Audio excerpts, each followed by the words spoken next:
I'm sorry, I have to talk about LeBron. I didn't plan to talk about LeBron until he began to tease what was called the second decision. And silly me, that was Monday night. I started thinking, well, the Lakers have shut him out. They have made it very clear to him that they are moving forward without him after this year, that Luka is now the face of the franchise, the future of the franchise. And I thought, silly me, maybe LeBron finally caved in. Maybe he was forced by the Lakers to go ahead and declare publicly that this will be his final year, last hurrah. That way he could have a LeBron victory tour, swan song tour over America. He could get feted, honored, enshrined at every stop along the way. Gifts, accolades, ceremonies, every arena. I thought maybe that's what's happened. The Lakers finally convinced him this is not happening after this year. No matter what happens this year, you are not in our plans. If we win the chip this year, you are done as a Los Angeles Laker, which leaves him, of course, two choices. He could retire now, announce it, live it out, be a great ride, great way to go, quote unquote, home to Hollywood. Or he could say, screw you, Lakers, watch this. I will go finish my career and I don't know, maybe back to Cleveland, maybe play the Palace in New York, maybe play Madison Square Garden for a year or two. I wouldn't be surprised if he played 2 more years. As a Knick, maybe he could retire as a New York Knick just to stick it to the Lakers. Maybe by then the Knicks would be good enough to contend at least for the Eastern Conference and LeBron could get one last at least finals on his quote-unquote GOAT resume. So I'm thinking there's no way he would announce now that he's going home again to Cleveland or that he's going to New York after this year. It's just way too premature. There's too much that could happen. Knocking on wood for health. No, that couldn't be it. So I speculated on Twitter on Monday night, is it possible the Lakers have finally forced his hand into announcing this is it? I'm on my way out. One last hurrah. Thought maybe. Saw speculation on X or Twitter. Could just be an ad ploy. And I thought, nah, that's beneath LeBron's dignity because the decision to me was iconic, whether you loved or hated it. And I actually loved it for LeBron's sake. I'll get to that in just a moment. It was an iconic sports moment because we'd never seen anything like that, where LeBron actually staged an event on live national television, moderated, narrated by Jim Gray, in which he actually shocked the world with his decision that he announced. I'd never seen anything like it before, whether you, again, agreed or disagreed with how he handled it. And later, in 2011, LeBron said in an interview I saw on ESPN, I was there at the time, he said that I would probably have changed a lot of things about the way he handled the decision. I understand that. I will get to that in just a moment. But no matter how you sliced it, we'd never seen anything like that on television. I was in awe of the execution of it, the performance of it, the impact of it. It was internationally watched. It was a moment. It was a breakthrough. It was a goatish sort of endeavor by a guy who's clearly not the GOAT, but it was the one thing off the court that was goatish. It was memorable. And to take that decision, the decision, and stoop to cheapen it to sell it out, to make money, to launch some new Hennessy brand of cognac, your signature brand of cognac? Really? You would stoop to that, LeBron? At this stage and age, as you enter year 23, age 40, you would stoop so far as to, pardon my language, just to piss all over your iconic moment in favor of making God knows how many millions from Hennessy to piggyback this as the second decision. LeBron, are you that starved for attention now because the Lakers have pissed all over you? Is that what just happened? That you're trying to say, watch this? My God. I just thought LeBron was above all that. I mean, he opens this ad, the second decision, by doing his fake crowning. And every time he does it, I say, you're the king of what? Seriously, the king of what? What have you done to do this? You're 4-6 in NBA finals. So 6 times you've lost. And you've had so many epic fails in your career that it's just laughably shameful that you would keep doing this. But I guess there are those billions of blind witnesses out there who still buy that.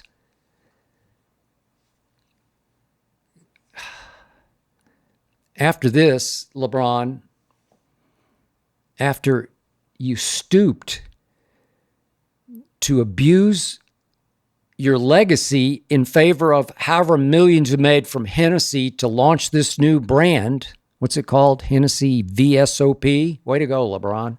Congratulations. I don't know who the interviewer is, but you wore the same shirt. You wore the same shirt in this one that you wore in the real decision, the first decision, the iconic moment decision. I'm giving you iconic, LeBron. And then he asked you early on in the ad, where's the powder? Oh, I left that at home. The powder, again, it really deeply disturbs me. You stole the pregame powder toss from the real 23, the only 23, the genuine 23, Michael Jeffrey Jordan. You, the phony goat, stole that from him as if you're going to carry on his tradition of tossing the powder in front of press row right before tip-off.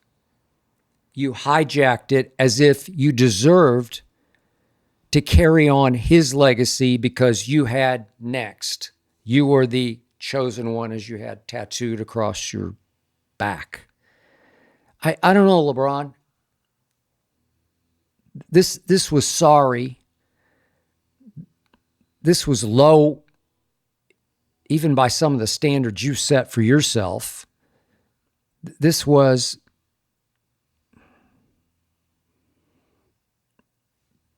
just sad to me that it's come to this for you because the Lakers have done that to you.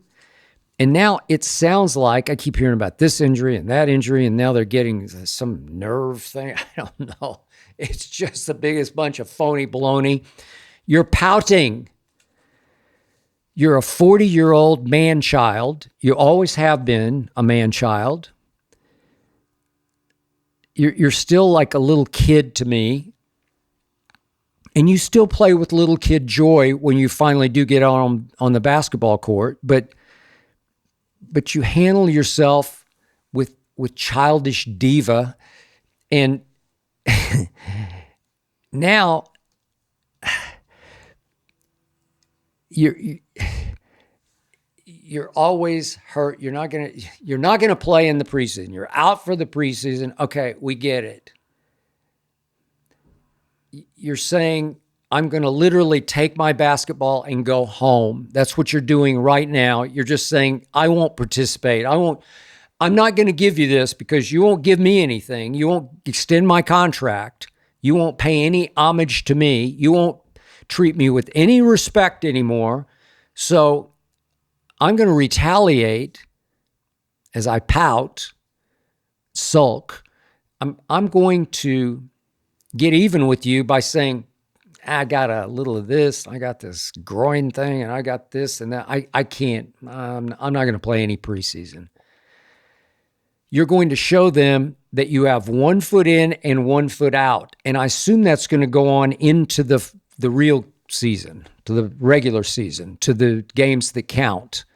I think you'll play far fewer minutes as you try to save yourself for your only way out of this, pride-wise, and that is to go home to Cleveland or go to New York. One or the other. I don't know. Maybe there's somebody else on the horizon I'm missing here. I don't know. Maybe you will join Kevin Durant in Houston. I have no idea, but it's not going to be the Lakers, even though you and your wife, children, you're all building your forever home here. I think it's up somewhere in the Hollywood Hills. You'll have a home in Brentwood and a home in the Hollywood Hills.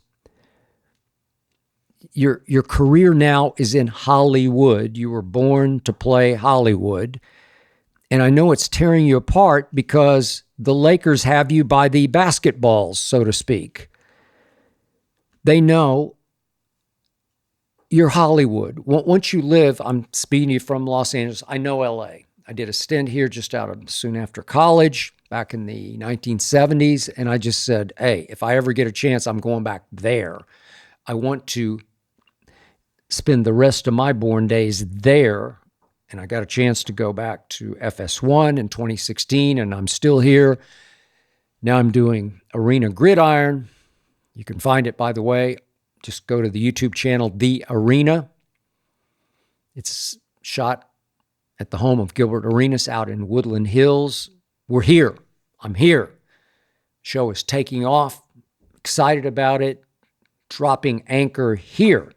I get it, LeBron. You need to be here. You don't want to have to spend 6 months living in some condo in Cleveland, Ohio, or for that matter, in New York. Those New York winters get tough. So you're trying to show the Lakers, trying to teach them a lesson, okay? You don't want me, then I don't want you. You're not going to get all of me this year. I don't think he's going to give it his all this year. Fewer minutes, which would be good for him long term. Maybe he'll stay a little bit healthier. Maybe he'll amp it up a little toward the playoffs. But it will be all about Luka and always deferring to Luka. I think you'll see him pout some on the floor. A lot of hot potato passes. Pass it to me, I'll pass it to you, Luka. Pass it right back to you, Luka. And so an attention grab is to tease the second decision. Everybody's going to tune in and see what you're doing. It's going to drop at 9 a.m. Pacific, noon Eastern. I think Hennessy broke it like an hour and a half early. I don't know. I was busy doing my show. But you went so far as to even use the same language in the commercial of your interviewer ask you, where are you taking your talents to? I'm taking my talents to Hennessy VSOP. LeBron ends the commercial by saying, I like my decision. Man, that is weak. That is lame. That is sorry. That is cheap. That is undercutting a moment of moments in your career. And look, when it happened, I actually stood up and applauded. Silly me, not a LeBron fan. Don't buy into it. Obviously, I wear only Jordans because that's the guy. That's the greatest performer ever in any sport. It's not even close. 6 finals, 6 championships, 6 MVPs, 6-0. Next, not you. Nobody. There's no next. He was he, or him. He was it. So when I look back at the decision, I say, look, you're not Jordan. Jordan just wanted to finish in Chicago and they wouldn't let him. Jordan he didn't want to go join forces with anybody. But LeBron is not Jordan, so I applauded LeBron for finally saying, I can't do this by myself. Do you remember that last series? First go around in Cleveland against Boston. Do you remember what happened? It just kept on happening to LeBron James. You go up 2-1. You had that game 3 in Boston. I always say, in my pantheon of LeBron games, I like that one. I thought it was a Friday night game. I made my wife Ernestine watch it in our place in New York City. I said, we got to watch this. And you, LeBron, went off. Whew. It was goatish. Not the GOAT, but that was goat-ish. I've never seen you play more dominantly than that night against that team in that building. And right on schedule, games 4, 5, and 6, poof, disappear. Poof, poof, poof. Your whole career was based on collapsing in games 4, 5, and 6. Epic fails. What Stephen A. Smith report after you lost game 6, eliminated by the Boston Celtics, he reported on ESPN the next morning. He first reported on Mike and Mike, which was right ahead of First Take. So I actually saw Stephen A. report this on the set of Mike, which was across the floor from the First Take set. I looked over and listened and watched as Stephen A. reported, as I was preparing for First Take, that according to a source within LeBron's camp, he had to be sedated before games 4, 5, and 6 because of an issue with a teammate. Well, I think we all know what that issue was, but did it require him to actually be sedated before these games, these playoff games, 4, 5, and 6 against the Boston Celtics? I'm not buying that. Maybe you are, but that was the excuse that his camp planted. And I laughed and laughed and laughed. And then a little time passed, and his owner in Cleveland, Dan Gilbert, LeBron's owner, actually told the Associated Press that LeBron quit in those 4, 5, and 6 games, that he quit against the Boston Celtics. They made him quit. Anybody ever accuse Michael Jordan of quitting? Jerry Reinsdorf ever say, Michael quit in that play? Stop it. Just that alone disqualifies LeBron from even a GOAT discussion. Your owner said you quit? So LeBron later admitted he was still angry at Dan Gilbert when he sat down to do the decision. Unfortunately, that anger also included the Cavs fans, who were the greatest fans in the world, who had supported him through thick and a whole lot of thin, who had his back, he being from that area, obviously from Akron. They loved him as a favorite son. They lived and died, LeBron James, and then he killed him. Killed him on national TV. He gave him nothing. There's no gratitude. There was no thank you. There was no nothing. I'm taking my talents to South Beach. Period. End of story. And LeBron, the PR king, greatest media manipulator I've ever known, failed miserably at public relations as he made his legendary announcement. And yet the reason I applauded was he needed help. He needed a big brother. He needed Dwayne Wade to teach him how to do this, how to win playoff games, how to handle himself with the media under fire. How do you do this? How do you win? Dwayne Wade knows how to win. He's right up there. You know, for me, as a winner, I'll take Dwayne Wade over LeBron any day or night. Not as a player, but as a winner. And Dwayne was kind of on his last legs. He had both knees were bad because he had a really bad surgery on one knee when he was at Marquette, and he just never recovered from it. It was sort of pre-scoping, arthroscoping. It was terrible. It really shortened his career. But what a career he had. What a finals he had without LeBron. Whew. He shoot enough free throws in that final. He made them. That's the point. He made them. But I applauded LeBron for saying, I can't do this by myself. I'm not Jordan. That's what that said to me is, I'm not Jordan. I need to go join forces with my brother, Dwayne Wade, and with Chris Bosh, and with Pat Riley, and with Eric Spoelstra, and with all the key pieces who helped him break through and win his first championship. All the Mike Millers of the world and the Mario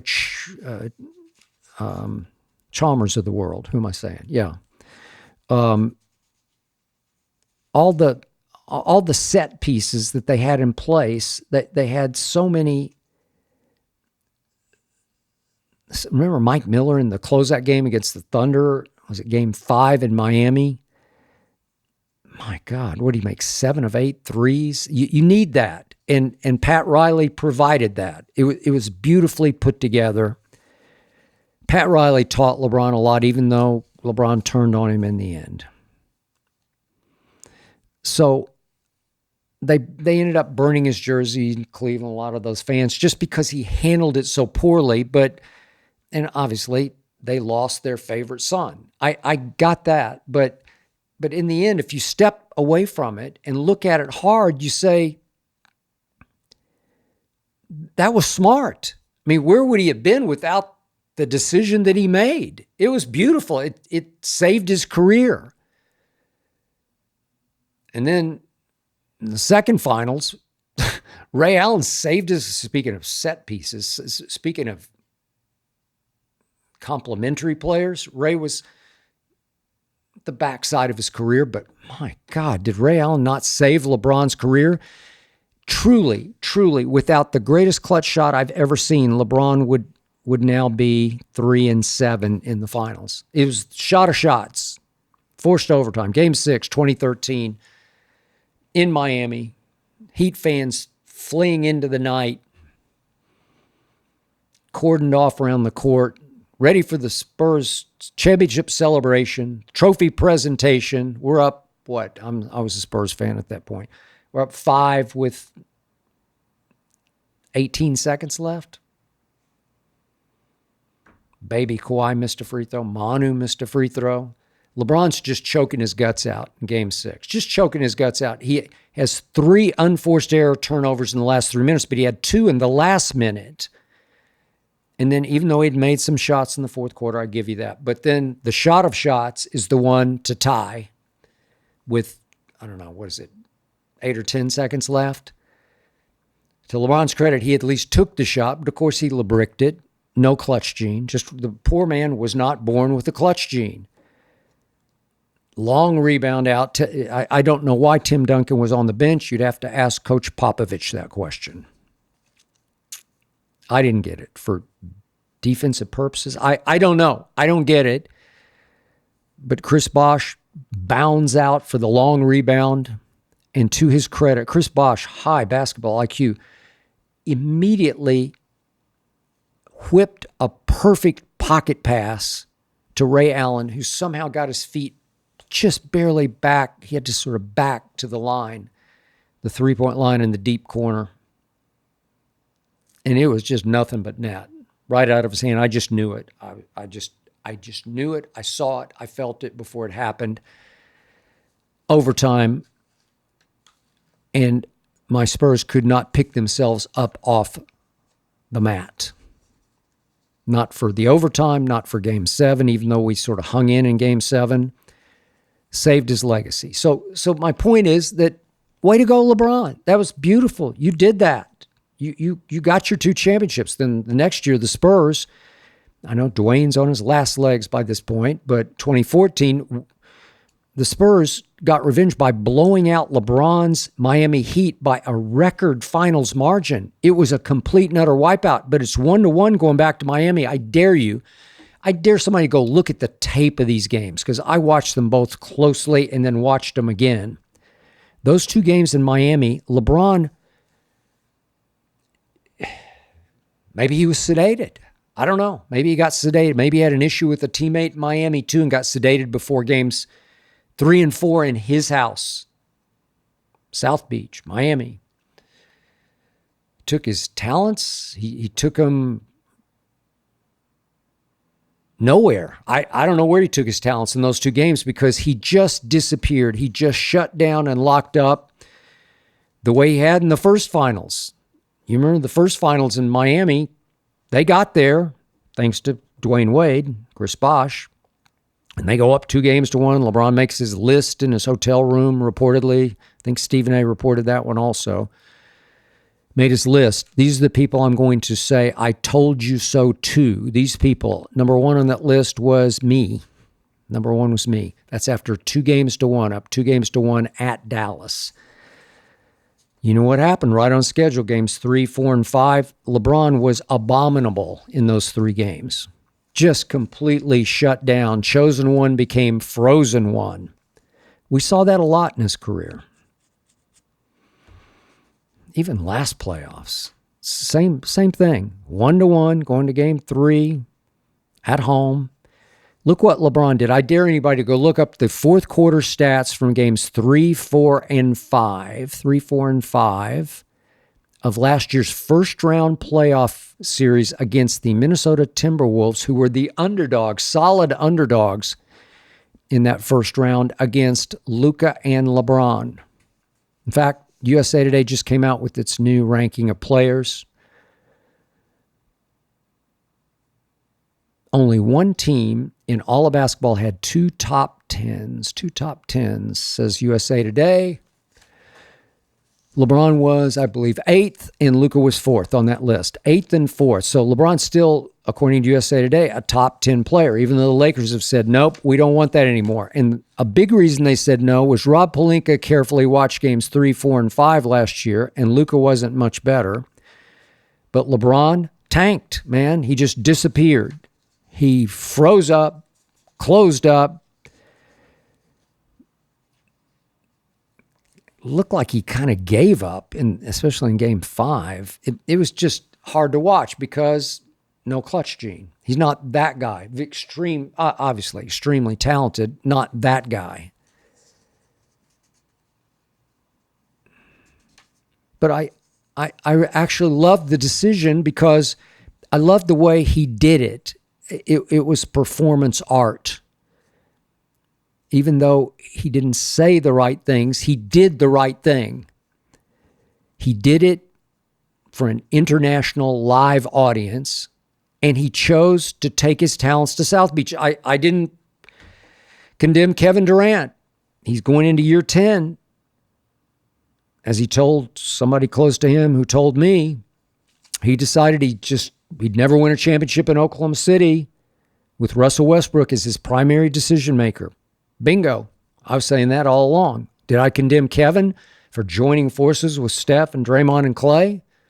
No. Year 10, you need rings. He got rings. 2 in a row.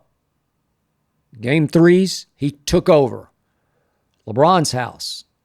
Game 3, LeBron played 2 of the greatest games I've ever seen just on production, just overall. Remember, he had lost Kevin Love before that finals. Remember, he had lost Kyrie in overtime of game 1, shattered his kneecap. Hope Kyrie can come back this year because Dallas is going to be something to behold if he can just get back 90%. But remember what happened in game 1 and 2 at Oracle? LeBron was spectacular. He was just monumental, like a mountain of a man at 6'9", 260, just dominating, just taking over games, just doing everything in his power to win the basketball game, and he pulled it off. Went home, won a game. Now it's up. You're up 2-1 with game 4 in your house. And you go 7 of 22 and 4 of 8 from the free throw line, and you let Iguodala just take the game over on both ends, abuse you on defense. You let Iguodala launch what became an MVP run through the rest of the finals. 4, 5, and 6. 4, 5, and 6. What happened? Kevin Durant. Your house, game 3. Kevin Durant made one right in your grill. Just a pull-up three-pointer, semi-break three-pointer, kaboom. Shot after big shot. Kevin Durant did it again the next year. Game 3 in your house. Took it over. MVP. I give it up to Kevin. He didn't have a decision. He didn't make a big national TV announcement, but he took his talents to the Bay and never looked back. I don't blame him a bit. Got his rings, became a made man. Way to go. LeBron, after all that you've gone through and all the people you've fooled, those billions of blind witnesses out there, now you rub their noses in it, you lead them on, you tease them into submission the night before. You've got people lining up to purchase season tickets to the Laker games, sales escalating all through Monday because you were teasing that this, could be maybe your last hurrah. Ticket prices soaring through the roof. You did that, LeBron. Way to go. Congratulations. You duped your faithful.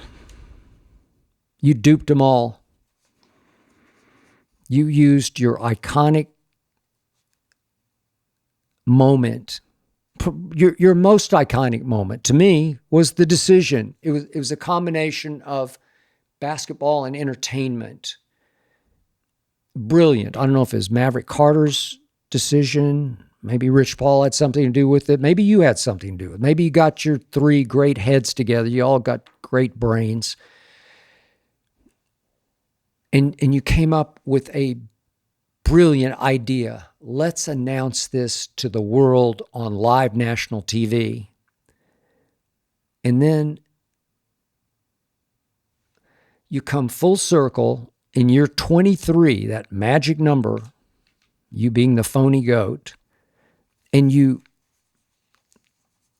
I hate to use this word because I don't like it, but it just felt like you prostituted your iconic moment to make your killing from Hennessy. Really? Man.